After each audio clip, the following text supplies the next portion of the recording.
আদর্শবান মুসলমান হওয়ার জন্য, ভালো মুসলমান হওয়ার জন্য 4টা গুণ লাগবে। একজন ব্যক্তির ভিতরে যদি 4টা গুণ থাকে তাহলে সে প্রকৃত পক্ষে ভালো মুসলমান, সে প্রকৃত পক্ষে আদর্শবান ভালো মুসলমান হিসাবে গণ্য হবে। 1 নাম্বার হচ্ছে ঈমানের উপরে টিকে থাকা, ঈমান ঠিক রাখা। অর্থাৎ বান্দা যখন কোনো কিছু চাইবে তখন একমাত্র রবের কাছে চাইবে, দুনিয়ার কোনো মানুষের কাছে চাইবে না, দুনিয়ার কোনো পীরের কাছে গিয়ে চাইবে না। বাবা আমার অনেক দিন হলো সন্তান হয় না, আপনি আমাকে সন্তান যেন হয় সেজন্য আপনি আমাকে ব্যবস্থা করেন। একমাত্র চাইবো আল্লাহ পাকের কাছে। আল্লাহ রাব্বুল আলামিন বলেন, উদউনি আস্তাজিব লাকুম। ও বান্দা, ও গোলাম, তুমি আমি রবের কাছে চাও, আমি রব তোমাকে দিয়ে দেব। আমি রবকে ডাকো, আমি রবের কাছে চাও, আস্তাজিব লাকুম, আমি তোমার ডাকে সাড়া দেব, কবুল করে নিব, তোমার সকল চাওয়া পাওয়াকে পূর্ণ করে দিব। এই জন্য 1 নাম্বার শর্ত হচ্ছে ভালো মুসলমান হওয়ার জন্য ঈমানের উপরে অবিচল থাকা, ঈমান ঠিক রাখা।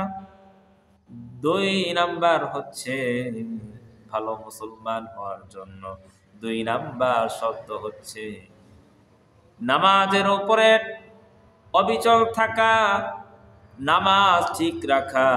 যখনই সে নামাজ আদায় করবে তখন আল্লাহ পাকের সামনে এমন ভাবে দাঁড়াবে, একদম খুশু খুশু বিনয়ের সাথে রবের সামনে দাঁড়াবে।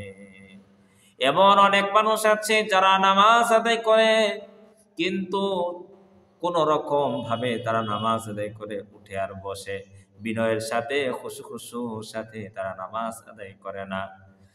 যারা বিনয়ের সাথে নামাজ আদায় করে, যারা খুশু খুশু নামাজ আদায় করে, কেবলমাত্র তারাই হচ্ছে ভালো মুসলিম, আদর্শবান মুসলিম কেবলমাত্র তারাই। যারা তাড়াহুড়া করে নামাজ আদায় করে ওই সমস্ত ব্যক্তিরা তারা কখনোই ভালো আদর্শবান মুসলমান হতে পারে না। কারণ আদর্শবান মুসলমান সে রবের সামনে দাঁড়িয়েছে, তার নামাজটা হবে বিনয়ের সাথে। 3য় নাম্বার গুণ হচ্ছে একজন মানুষ ভালো মুসলমান হওয়ার জন্য 3য় নাম্বার গুণ হতে হবে সে হালাল রুজি, হালাল জিনিস ভক্ষণ করবে, হালাল খাবার ভক্ষণ করবে, হারাম সে ভক্ষণ করবে না। আল্লাহ রাসূল সাল্লাল্লাহু আলাইহি ওয়াসাল্লাম বলেছেন, যে ব্যক্তি হারাম খায়, হারাম দিয়ে নিজের শরীরটাকে গড়েছে, এক কথা হারাম ভক্ষণকারী শরীর কখনোই জান্নাতে যাবে না। হারাম ভক্ষণকারী শরীর, তার শরীর যাবে জাহান্নামে। এজন্য ইবাদত কবুল হওয়ার জন্য আপনাকে আমাকে হালাল খাবার ভক্ষণ করতে হবে। হালাল খাবার ভক্ষণ করা ছাড়া আপনার ইবাদত আল্লাহ পাক কবুল করবে না। তাহলে ভালো মানুষের 3য় নাম্বার গুণ হচ্ছে হালাল রুজি রোজগার করবে, হালাল রুজি উপার্জন করবে, হালাল খাবার ভক্ষণ করবে। এটা হচ্ছে ভালো মানুষের সিফাত, ভালো মানুষের গুণ। 4র্থ নাম্বার হচ্ছে আদর্শবান মানুষ, আচরণগত ভালো মানুষ হতে হবে, আচরণ ঠিক রাখতে হবে।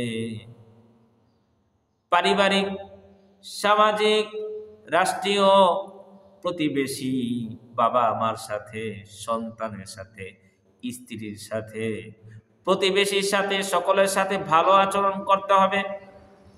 আল্লাহ রাসূল সাল্লাল্লাহু আলাইহি ওয়াসাল্লাম তিনি আমাদেরকে একটা মূল নীতি শিক্ষা দিয়েছেন। রাসূল বলেন, তুমি মানুষের সাথে এমন আচরণ করো যে আচরণ তুমি আশা করো। তুমি মানুষের সাথে এমন আচরণ তুমি চাও যেন মানুষ তোমার সাথে ভালো ব্যবহার করুক, যেন কটাক্ষ করে কথা না বলুক, যেন ঝাড়ি মেরে না কথা বলো, সুন্দরভাবে যেন কথা বলে তুমি যেমন চাও ঠিক তেমনি ভাবে তুমি অন্যকেও সেইভাবে তুমি তার সাথে ভালো আচরণ করো, ভালো ব্যবহার করো। এই হচ্ছে 4টা গুণ, একজন ভালো মানুষের 4টা গুণ। 1 নাম্বার হচ্ছে ঈমান ঠিক রাখা, 2 নাম্বার হচ্ছে বিনয়ের সাথে নামাজ আদায় করা, 3য় নাম্বার হচ্ছে হালাল রুজি উপার্জন করা, হালাল খাবার ভক্ষণ করা, আর 4র্থ নাম্বার হচ্ছে ভালো আচরণ করা, আচরণ ঠিক রাখা, মানুষের সাথে ভালো আচরণ করা।